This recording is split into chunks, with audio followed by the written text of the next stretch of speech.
नमस्कार, स्वागत है आपका हमारे चैनल में। अब खबरें विस्तार से।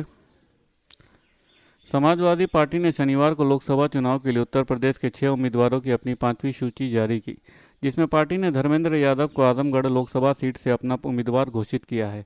उम्मीदवार की 5वीं लिस्ट आने के बाद एक बार फिर से सपा नेता स्वामी प्रसाद मौर्य का दावा सच होता नजर आ रहा है।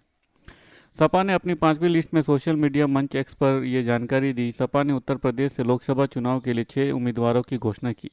पार्टी ने इस बार फिर से मिश्रिख लोकसभा सीट पर अपना प्रत्याशी बदल दिया। पार्टी ने मनोज कुमार राजवंशी को मिश्रिख सीट से अपना प्रत्याशी बनाया, जबकि इससे पहले मिश्रिख में रामपाल राजवंशी को प्रत्याशी बनाया गया था। दरअसल स्वामी प्रसाद मौर्य ने बीते महीने सपा को नाराज होने के बाद राष्ट्रीय महासचिव के पद से इस्तीफा दे दिया था। तब उन्होंने अखिलेश यादव की एक चिट्ठी लिखी थी। उन्होंने अपनी चिट्ठी में अखिलेश यादव के कई फैसलों पर सवाल किए थे। उन्होंने कहा था कि सपा अध्यक्ष बार बार अपने प्रत्याशी या सिंबल बदल देते हैं। तब उन्होंने अपने इस आरोपों के पीछे विधानसभा चुनाव का जिक्र किया था। प्रधानमंत्री नरेंद्र मोदी ने शनिवार की रात दिल्ली में इंडिया टुडे के कॉन्क्लेव 2024 में शामिल हुए। अपने 53 मिनट के संबोधन में उन्होंने देश की प्रगति, सरकारी योजनाओं और देश को लेकर अपने विजन के बारे में बताया। पीएम मोदी ने कहा कि मैं हेडलाइन नहीं डेडलाइन पर काम करने वाला व्यक्ति हूं। मैं वो बात भी बताऊंगा जिसने की मीडिया उतना आकर्षक नहीं मानता, जिन्हें मीडिया छूना पसंद नहीं करता, लेकिन ये मुद्दा सामान्य जन को छूते हुए, जैसे स्टार्टअप्स।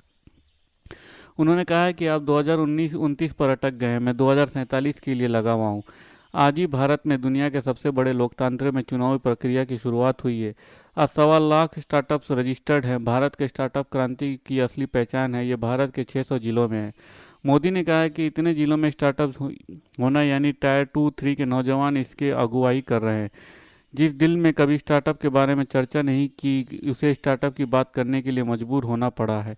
पीएम मोदी ने आगे कहा कि पूरी दुनिया में अनिश्चितता के भंवर में फंसी है। एक बात तय है कि भारत तेज गति से विकास करते जा रहा है।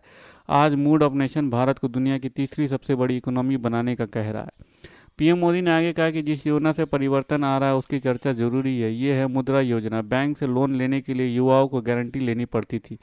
मुद्रा योजना के तहत उनको भी लोन मिला। जिसके पास गारंटी के लिए कुछ नहीं है था, 8 करोड़ मुद्रा लाभार्थी ऐसे हैं जिन्होंने पहली बार बिजनेस शुरू किया। पीएम स्वनिधि योजना भी एक स्कीम है। स्ट्रीट वेंडर को इससे सस्ता ऋण मिलता है, वो भी गारंटी के बगैर। मेरा जो भी तजुर्बा है, जो भी जाना समझा है, मैंने गरीबों और अमीरों की गरीबी भी देखी है। इसलिए मैंने स्टार्ट वेंडर्स को लोन देने का तय किया।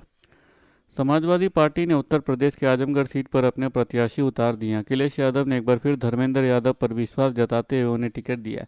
इसको लेकर आजमगढ़ के बीजेपी सांसद और भोजपुरी सुपरस्टार दिनेश लाल निरहुआ ने अखिलेश यादव से पूछा कि अगर किसी यादव को ही लड़ाना था तो यादव सिर्फ क्या उनके ही घर में पैदा हुए हैं।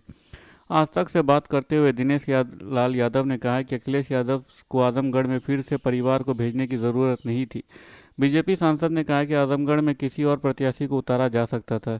यही जो उनकी सोच है। अगर यादव को ही लड़ाना था तो सिर्फ उनके घर में ही क्या यादव पैदा होते हैं, बाकी पूर्वांचल में उनका कोई यादव दिखाई नहीं देता। यही दिक्कत है। आजमगढ़ से बीजेपी सांसद निरहुआ ने कहा है, अखिलेश यादव को किसी स्थानीय यादव पर भरोसा नहीं है, इसलिए वो अपने परिवार से ऊपर उठ नहीं पाए।